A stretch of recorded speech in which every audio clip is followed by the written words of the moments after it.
Hello and welcome to this review for the new LEGO Ninjago Dragon Rising 71791 Zane's Dragon Power Spinjitzu race car. So this just came out. It's coming out later this week, but Walmart had a brand new display, at least Walmart in Canada, and so I picked it up because it looked cool. I'm actually not in the know of Ninjago 12 with the characters. I had watched the movie, so I do know that our friend Zane here is just a normal high school boy and not a robot at all. And I'm well aware of Lloyd. But when it comes to the current storyline, I don't know too much. But this looked cool, and I was curious about the design of the car and the feature, which I'll show you in the back. I don't know if it wasn't obvious to me. So what it is here, or at least what they attempt to show, is that by pushing the lever down, the wheels will go up, letting the car spin around thanks to these specialized parts here. And I mean, knocking out the enemies is just what you could do. It's not necessarily the action gimmick itself, but it gives the car more range. Now, I thought that these would spin around, but you'll see that they don't. So it's not, I don't think the gimmick works too well. And it uses a lot of specialized parts for it to happen, and that increases the price. So for example, this thing here, it being 307 pieces, in the US it's $35. In Canada it's $39, like 40 bucks, which actually ends up making it just $29 USD. So it's much cheaper in Canada technically, but you'll be a judge if this is worth it. Like I said, there's lots of specialized parts for this set, but then again, would a kid care? And would it matter to spend extra to get this kind of model? So we'll go through it. First we'll go through the figures. One moment, I'll get this out of the way, it'll be easier. So this comes with 4 minifigures. I will also get their accessories out and show them to you.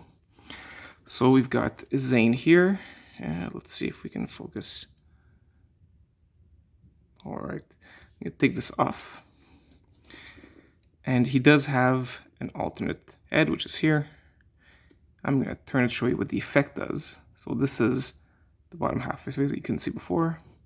And we put this on and turn him around. Did I do it? Yeah, I guess. No, wait, it's better. This is better. This ends up looking like. We will do the same with Cole. So here's Cole with the normal face. I do really like this piece here where you can actually like have swords going on his back. It's really, really nice. That's really nicely done. I know my kid liked it. I built this with my son, who was around 5 years old.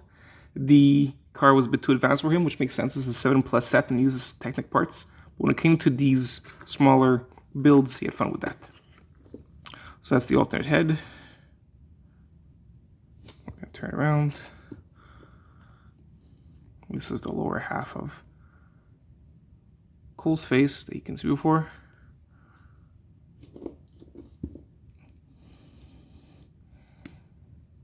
And here he's covered up. Now when it comes to the 2 villains, they have little builds as well. They're identical. I'll show them to you too. Here they are, and the bottom spins. Now when it comes to the actual figure, I do like the sword, dual molded sword here is gorgeous, weapon. So this is the Imperium Claw Hunter. I mean, if you're curious about the back, it looks like this. All right. And we have the Imperium Guard Commander. So he has that, it's very dark because of the top, but here, it's gonna be easier. Like this, and there he is in the back. Same design as the Claw Hunter. And yeah, he has a nice little staff build too. They also have a little droid. Also an easy little build. You know, with giant swords for hands, so fun for kids to do. And now we're gonna get to the meat of it all, which is Zane's race car. So I put Zane back in it. Now he's got his cooler look. Put him inside, and we'll go through it. Oh yeah, but just back to Zane.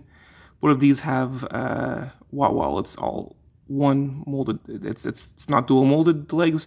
There are nice prints on them. Just want to show you that. Okay, back to this here. So the gimmick is that so as he's racing around, then he has to, the wheels work well. Before we get to the gimmick, talking about specialized parts, there are very big wheels in the back that have rubber tires. The ones in the front are not rubber tires. These are plastic, but it moves fine. Good. Now to get to the gimmick, the idea is that you've got here in the back this which is like a small spoiler. You're going to bring it down, and that gives you this lever that you can then touch, then like pull down. So here it's at the top. When I bring it down, that's what happens. So it wasn't a huge shift, but you'll see that with the Technic part here, this will lift both these tires up. It's easier to see if I have it here in the air, and they go up. What that does is that these balls here are then directly in the ground. And while they do move freely, it's not the same for the ground. So let's say if I put it here, you'll see that they don't move great, because there's actually like a lot of obstruction underneath, especially in the front. But I don't think that's the point. I'm not supposed to, turn perfectly around. The idea is that, as you can see, now you can turn here. So we have him like this. Tries to get the bad guy instead of turning into them, which, by the way, he could. It's not hard. Anyways, instead of doing that, he goes like this, and then turns this, and then he goes back. Now, while the car looks cool, and, this is a nice effect, I don't think that the gimmick works well or is needed at all. As I showed you, if the idea is just that he can bash some guys, he can just bash them like this. Doesn't need to do this here and then, there, yeah, it doesn't make a difference. So that's my take on it.